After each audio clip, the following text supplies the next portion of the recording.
ہے کہ یہ شیعہ مسلک والے یا علی مدد کہتے ہیں نا، یہ کس ہم۔ کانٹیکسٹ میں کہتے ہیں؟ یہ میں آپ کی ویڈیوز دیکھ چکا ہوں، اس کو مجھے کانٹیکسٹ مجھے پتہ چل گیا ہے نا۔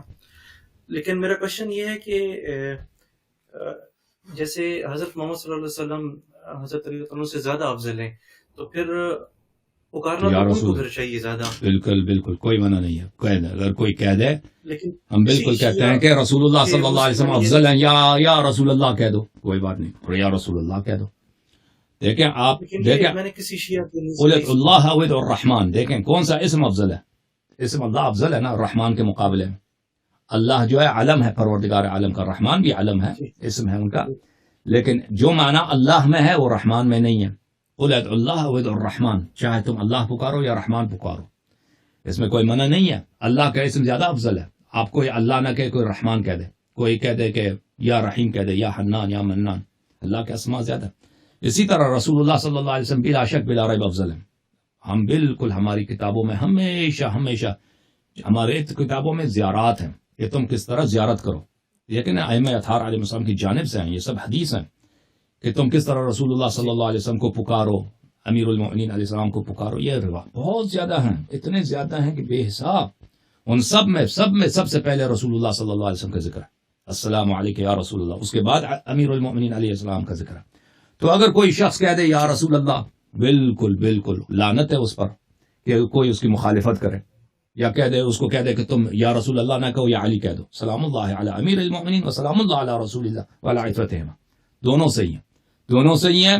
بالکل اگر کوئی رسول اللہ صلی اللہ علیہ وسلم کو پکارتا ہے تو وہ بہت اچھا کام کرتا ہے، بلا شک بلا ریب ہم اس کی تائید کرتے ہیں۔ جی مزید بولیں۔ جی۔ اچھا سر، یہ ایک آپ کی ویڈیو میں دیکھ رہا تھا سر، اس میں آپ نے کہا تھا کہ امام کو اپنے سے پہلے زمانے کا اور اپنے بعد والے آنے والے زمانے کا سارا علم ان کے پاس موجود ہوتا ہے نا، یہ صحیح کہہ رہا ہوں سر میں؟ جی تو سر میرا کوشچن یہ تھا کہ رسول اللہ صلی اللہ علیہ وسلم بھی تو بقول آپ کے امام تھے نا، جی اور یہ جو قرآن میں سر ایک واقعہ آیا ہے کہ کفار نے رسول اللہ صلی اللہ علیہ وسلم سے کچھ سوال کیے تھے، اور رسول اللہ صلی اللہ علیہ وسلم نے وہ انشاءاللہ کا لفظ نہیں یوز کیا تھا، جس کی وجہ سے وہی ڈیلے ہو گئی تھی۔ تو اگر امام کو سب کچھ پہلے اور بعد کا پتہ ہے تو پھر تو ان کو وہ جواب پتہ ہونے چاہیے تھے نا۔ مجھے نہیں معلوم کس واقعے کی طرف ذکر کر رہے ہیں، شاید آپ کی کتب میں، ہماری کتب میں ایسا شاید نہیں ہے، اگر ہے بھی تو رسول اللہ صلی اللہ علیہ وسلم کو حکم ہوگا اللہ کی جانب سے کہ تم ابھی جواب نہ دو، وحی کا انتظار کرو، ٹھیک ہے نا۔ بہت دفعہ یہ ہوتا ہے، اللہ نے ناراضگی کا اظہار بھی کیا تھا کہ آپ نے وہ اس طرح نہیں انشاءاللہ ہمارے نہیں کہا تھا۔ دیکھ میں آپ کی خدمت میں عرض کروں، ایک اور بھی سر اس میں ایک وہ حدیث ہے کہ وہ حوض کوثر پہ جب قیامت کے دن، ہمارے پاس جو روایت ہے، دیکھیں آپ کے پاس کتاب میں آپ کے مفسرین یہ کہتے ہیں کہ وہ آیات بہت ہے قرآن کے کہ اللہ تعالیٰ نے نبی صلی اللہ علیہ وسلم کو ڈانٹا ہے، مذمت کیا، تو ہمارے پاس ہے کہ اللہ تعالیٰ نے کبھی نبی صلی اللہ علیہ وسلم کو نہیں ڈانٹا، کیونکہ وہ معصوم ہے، انہوں نے کبھی ایسا کام انجام نہیں دیا ہے جو اللہ کے نزدیک وہ اس کے ناراضگی کا سبب یا عدم رضا کی سبب ہو۔ ملاحظہ فرمائیے کتاب الکافی للکلینی رحمۃ اللہ علیہ جلد نمبر 2، یہاں پر صفحہ نمبر 630 میں یہ حدیث ملاحظہ فرمائی، نزل القرآن بإیاک عنی واسمع یا جارہ، قرآن کا انداز ایسا ہے، ایاک عنی واسمع یا جارہ، کہ میں تجھ سے کہہ رہا ہوں لیکن مقصود کوئی اور ہے۔ جیسے آپ کا بیٹا آپ کے ساتھ ہے، ٹھیک ہے نا، ایک اور شخص بھی وہاں پر ہے، آپ اپنے بیٹے سے کچھ کہتے ہیں لیکن اس دوسرے کو سمجھانا مقصود ہوتا ہے کہ وہ سمجھ جائے۔ ڈانٹ بیٹے کو کر رہے ہیں لیکن ڈانٹ بیٹا مقصود نہیں ہے، تاکہ وہ دوسرا آدمی سمجھ لے، کیونکہ آپ اس سے ڈائریکٹلی بات نہیں کرنا چاہتے کسی مصلحت کی بنا پر۔ پھر حدیث میں یہ ہے کہ امام جعفر صادق علیہ السلام نے فرمایا، معناہ ما عاتب اللہ عز وجل به على نبیہ فهو یعنی به ما قد مضى من القرآن، جو قرآن کے ظاہر میں جو الفاظ ہیں عتاب کے، مذمت کے، توبیخ کے، سرزنش کے، کہ پیغمبر سے ہو رہی ہیں، یہ اس سے مقصود پیغمبر صلی اللہ علیہ وسلم نہیں ہے۔ مثلا قرآن مجید میں ہے وَلَوْلَا أَن ثَبَّتْنَاكَ لَقَدْ كِدْتَ تَرْكَنُ إِلَيْهِمْ شَيْئًا قَلِيلًا عَنَا بِذَلِكَ غَيْرًا، کہ اگر ہم آپ کو دین پہ ثابت قدم نہیں رکھتے تو آپ کفر کی طرف مائل ہو جاتے، اما اگر آپ کو دین پہ ثابت قدم نہیں رکھتے توحید پہ تو آپ شرک کی طرف مائل ہو جاتے ہیں. اس سے مراد پیغمبر نہیں ہے کہ پیغمبر مشرک ہو جاتے ہیں، نستجیر باللہ. اس سے مراد مسلمان ہے کہ اگر اللہ تعالیٰ مسلمانوں کو توحید پہ ثابت قدم نہیں رکھتے تو وہ بت پرستی کی طرف مائل ہو جاتے، بت پرست ہو جاتے. تو اس سے مراد رسول اللہ صلی اللہ علیہ وسلم نے اس طرح کے روایات، اس طرح کے آیات قرآن میں ہیں. وہ جو آیت میں نے ابھی پڑھی ہے نا، وہ سورہ اسراء میں ہے. وہ آیت یہ ہے، آیت یہ ہے وَلَوْلَا أَن ثَبَّتْنَاكَ لَقَدْ كِدتَّ تَرْكَنُ إِلَيْهِمْ شَيْئًا قَلِيلًا إِذًا لَأَذَقْنَاكَ ضِعْفَ الْحَيَاةِ وَضِعْفَ الْمَمَاتِ ثُمَّ لَا تَجِدُ لَكَ عَلَيْنَا نَصِيرًا. اور اگر ہم آپ کو ثابت قدم نہ رکھتے تو بہت قریب تھا کہ آپ اعتماد کرتے تھے کفر و کفار مشرکین پر، ان کی طرف مائل ہو جاتے. اور اس صورت میں ہم آپ کو ضعف الحیات و ضعف الممات، ڈبل دنیا میں ڈبل آخرت میں عذاب دیتے، اور آپ کو کوئی ناصر نہ ہوتا، آپ کا کوئی ہیلپر نہ ہوتا. تو یہ جو ہے نا، یہ آیا ظاہر میں خطاب پیغمبر صلی اللہ علیہ وسلم سے ہے، لیکن یہ حقیقت میں وہ مخاطب نہیں ہے. اوکے.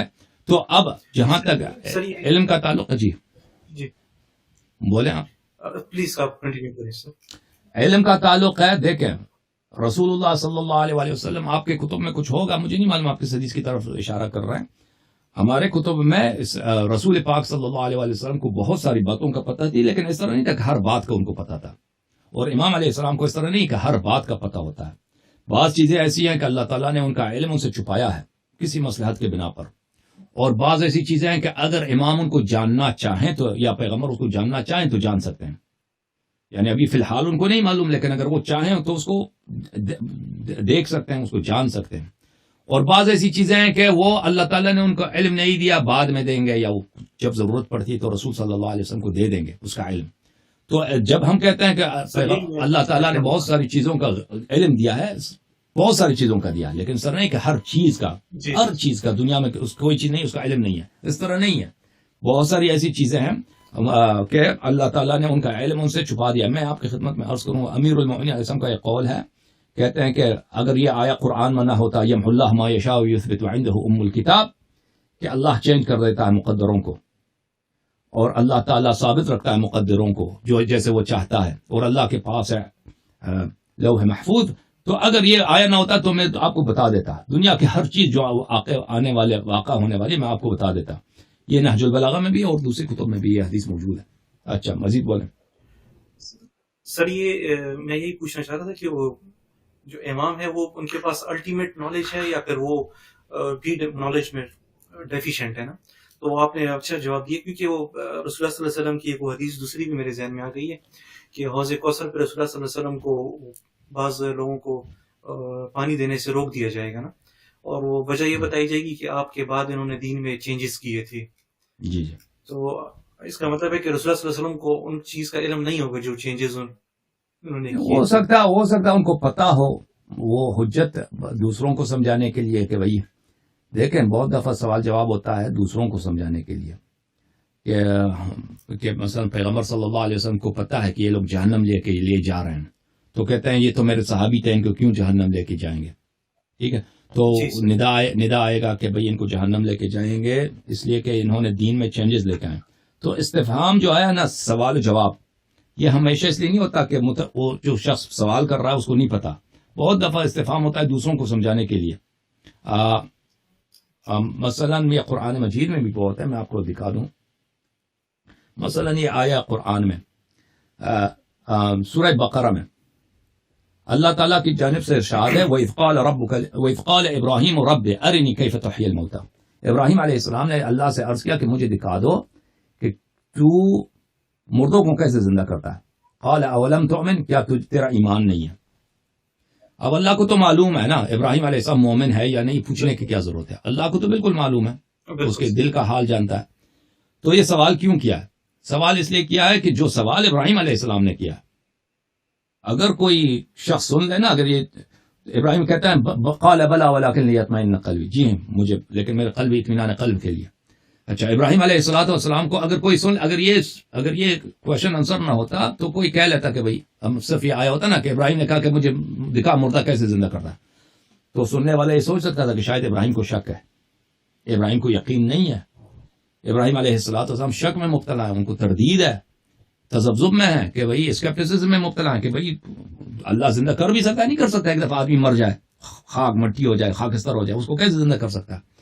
تو اس لیے سوال جواب کا فائدہ یہ ہے کہ دوسروں کو پتہ چل جائے. یہاں پہ میں فائدہ آپ کی خدمت میں عرض کروں کہ جماعت مخالفین کہتے ہیں کہ ابراہیم علیہ السلام نے کہا لیطمئن قلبی، کہ میرا دل مطمئن ہو، میرا دل مطمئن ہے کہ تو مردہ کو کیسے زندہ کرتا ہے.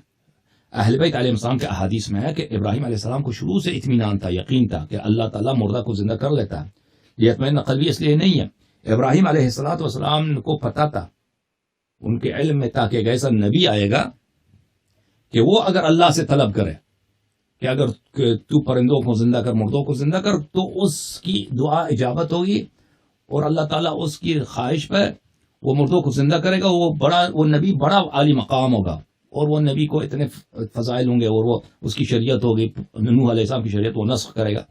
تو ابراہیم علیہ السلام کو یہ علم تھا، اندازہ تھا کہ میں وہی نبی ہوں، میں وہی نبی ہوں.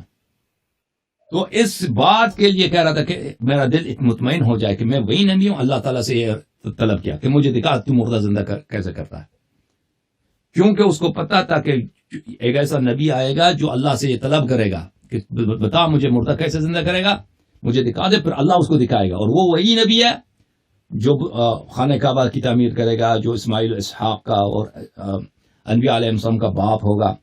تو اس کی بات ہو رہی تھی، نہ کہ یہ ابراہیم علیہ السلام کو پتہ نہیں تھا کہ اللہ مردہ کو زندہ بھی کر سکتا ہے، اور اس پہ اس کو اطمینان قلب نہیں تھا. اب اطمینان قلب ہوگا.